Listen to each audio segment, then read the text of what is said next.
हजार हजार दर्शकों समावेश उड़ायात्रा केन्दुझर जिला घटगाँ ब्लॉक अंतर्गत तोराणी पोखरी पंचायत पोईपाणी ग्रामर प्रसिद्ध चंपकेश्वर महादेव पीठ संलग्न चकादर पड़ियारे माँ बासुड़ी ठाकुराणी वार्षिक उड़ायात्रा पर्व आज प्राय 20,000 देखणाहारी उपस्थिति रे पालित होईछि।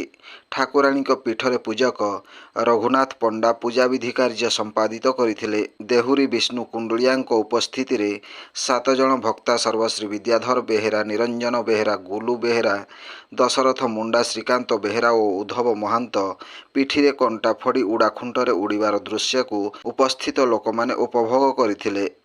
एही अवसर में चंपकेश्वर महादेव एवं माँ बासुड़ी ठाकुराणी निकटरे शह शह मानसिकधारी पूजार्चना करथिले।